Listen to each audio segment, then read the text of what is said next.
যেমন চলছে, তদন্তে নেমেছে এনআইএ। আর একের পর এক বিস্ফোরণে উড়ল জঙ্গিদের বাড়ি। 3 দিনে বিস্ফোরণে উড়ল 9 জঙ্গির বাড়ি। পহেলগাঁওয়ে হামলার তদন্ত শুরু করেছে এনআইএ। একের পর এক জায়গা, পুলওয়ামা, কুলগাম, সোপিয়ান, বিভিন্ন জায়গায় কিন্তু জঙ্গিদের বাড়ি উড়িয়ে দেওয়া হচ্ছে। মুরানে বিস্ফোরণে লস্কর জঙ্গি এহসানুল হকের বাড়ি ধ্বংস করে দেওয়া হলো। কুলগামের মাতালহামায় গুড়িয়ে দেওয়া হলো লস্কর জঙ্গি জাকিরের বাড়ি। সোপিয়ানে চটিপাড়ায় বিস্ফোরণে আহমেদ কুতেইয়ের বাড়ি ধ্বংস। পুলওয়ামা ত্রালে বিস্ফোরণে উড়ল লস্কর জঙ্গি আসিফ শেখের বাড়ি। অনন্তনাগে বিস্ফোরণে গুড়িয়ে গেল লস্কর জঙ্গি আদিল গুড়ির বাড়ি। কুপওয়াড়ায় বিস্ফোরণে উড়ল জঙ্গি ফারুক আহমেদ তিদওয়ার বাড়ি। সোপিয়ানে গুড়িয়ে দেওয়া হলো লস্কর জঙ্গি আদনান শফির বাড়ি। বান্দিপোড়ায় বিস্ফোরণে উড়ল জামিল আহমেদ শির গোজরির বাড়ি। ত্রালে অ্যাকশনে সেনা, ত্রালে উড়ল আমির নাজির ওয়ানির বাড়ি। একের পর এক ঘটনা ঘটেই চলেছে দক্ষিণ কাশ্মীরে, প্রত্যাঘাতের পর প্রত্যাঘাত।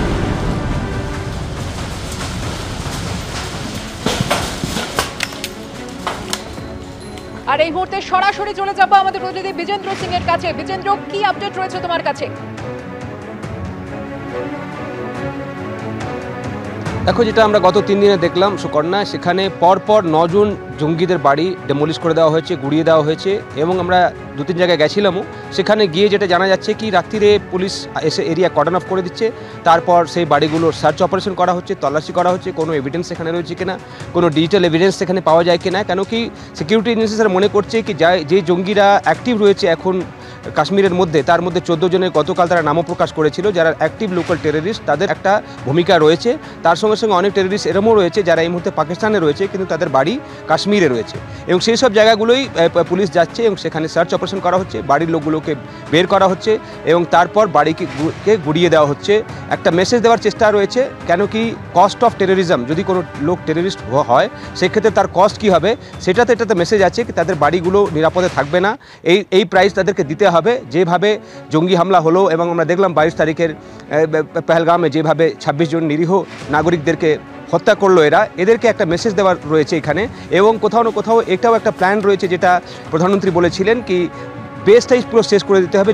যেখানে যেখানে ইনফ্রাস্ট্রাকচার রয়েছে, যেখানে যেখানে যারা মদত দিচ্ছে, পুরো রুট কজ যেখানে টেররিজমে রয়েছে কাশ্মীরে, সেটাকে শেষ করার জন্য এই পদক্ষেপগুলো নেওয়া হচ্ছে। যারা ইনফ্রাস্ট্রাকচার সাপোর্ট দিচ্ছে তাদেরকে আটক করেছে পুলিশ, তাদেরকে জিজ্ঞাসাবাদ করা হচ্ছে।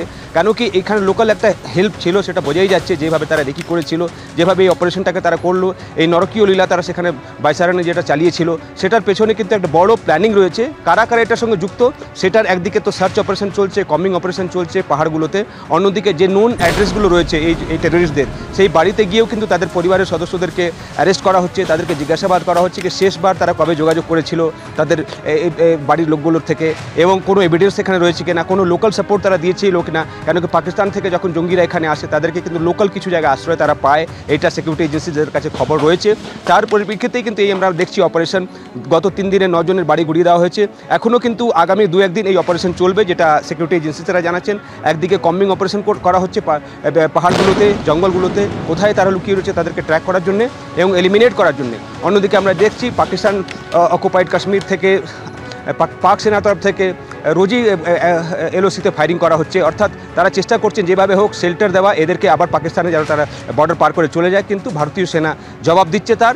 এবং আজকেও যেটা আমরা দেখতে পাচ্ছি একই পরিস্থিতি রয়েছে, যেভাবে হোক যারা এই নরকীয় হত্যাকাণ্ড করেছিল তাদেরকে ট্র্যাক করা এবং তাদের বাড়িতে যাওয়া, তাদের বাড়ির লোকগুলোকে তারা আটক করছেন, অ্যারেস্ট করছেন, তাদেরকে জিজ্ঞাসাবাদ করা হচ্ছে যদি কোনো এভিডেন্স পাওয়া যায় সেটার জন্য।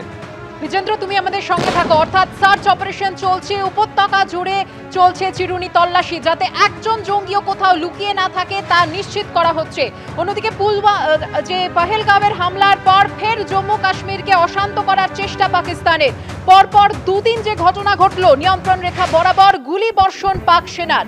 শনিবার মধ্যরাতে উত্তর কাশ্মীরের রামপুর সেক্টরে গোলাগুলি হয়। তুতমার গলির কাছে বিনা প্ররোচনায় পাকিস্তানের দিক থেকে শুরু হয় গোলাগুলি, পাল্টা জবাব দেয় ভারতীয় সেনাবাহিনী। শুক্রবার রাতেও নিয়ন্ত্রণ রেখা বরাবর গুলি বর্ষণ করে পাক সেনা। অর্থাৎ পহেলগাঁও হামলার পরও ফের জম্মু কাশ্মীরকে অশান্ত করার চেষ্টা করছে পাকিস্তান। আরো একবার চলে যাব আমাদের প্রতিনিধি বিজেন্দ্র সিং এর কাছে। বিজেন্দ্র, যে ঘটনা ঘটেছে পহেলগাঁওয়ে, তারপরে কিন্তু গোটা দেশ প্রত্যাঘাতের দাবি তুলেছে এবং তারপরেও পাকিস্তানের তরফ থেকে কিন্তু অশান্ত করার চেষ্টা পরপর জারি রয়েছে।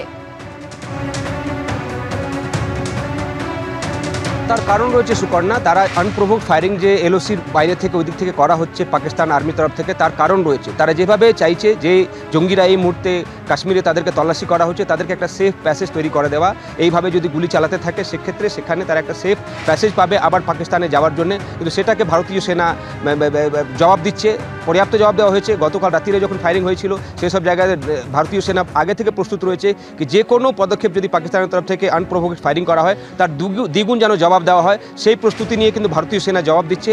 এবং এই জঙ্গিরা যে পাহাড়গুলোতে লুকিয়ে রয়েছে, জঙ্গলগুলোতে লুকিয়ে রয়েছে, সেখানে আমরা দেখছি বিভিন্ন জায়গায় ছোট এনকাউন্টারও হচ্ছে। আমরা একজনকে হারিয়েছি সেই এনকাউন্টারে, আমাদের একজন জওয়ান শহীদ হয়েছেন। কিন্তু তারপরেও বিভিন্ন জায়গায় আমরা দেখছি বিএসএফ হোক বা আর্মি হোক বা জম্মু কাশ্মীর পুলিশ, তারা কিন্তু জয়েন্ট টিম করে সিআরপিএফ রয়েছে, তারা কম্বিং অপারেশন চালাচ্ছেন। যেভাবে হোক এই 14 জনের যে তালিকা গতকাল প্রকাশ করা হয়েছিল যারা এখনও অ্যাক্টিভ লোকাল টেররিস্ট রয়েছে কাশ্মীরের মধ্যে, এই 14 জনকে যেভাবে হোক তারা ট্র্যাক করবেই। তার সঙ্গে সঙ্গে পাকিস্তানে যারা এই মুহূর্তে রয়েছে, যারা এখান থেকে গেছে সেখানে ট্রেনিং ক্যাম্পগুলো রয়েছে তাদের বাড়িতেও কিন্তু অভিযান চলছে, তাদের বাড়িগুলো ডেমোলিশ করা হচ্ছে একটা মেসেজ দেওয়ার জন্য যদি কেউ টেররিস্ট হয় সেক্ষেত্রে তার কস্ট তাদেরকে বিয়ার করতে হবে। এবং তার কস্ট হলো তাদের বাড়িগুলো নিরাপদে থাকবে না। তারা যদি এইভাবে জঙ্গি কার্যকলাপের সঙ্গে যারা যুক্ত থাকে তাদের জন্য যে অ্যাপ্রোপ্রিয়েট স্টেপসগুলো রয়েছে সেটা এখন ভারতীয় সেনা, ভারতীয় জওয়ানরা নিচ্ছেন, বর্ডারেও নেওয়া হচ্ছে এবং এইখানেও যাদের যে নিরাপদ ঠিকানাগুলো রয়েছে সেসব জায়গাগুলোতে রেড করা হচ্ছে। কেন কি মনে করা হচ্ছে কিছু লজিস্টিক্যাল সাপোর্ট লোকাল লোক দিয়েছে এদেরকে, তারা কারা তাদেরকে আইডেন্টিফাই করা, তাদেরকে অ্যারেস্ট করা, তাদেরকে জিজ্ঞাসাবাদ করা, এই প্রক্রিয়া এই মুহূর্তে চলছে।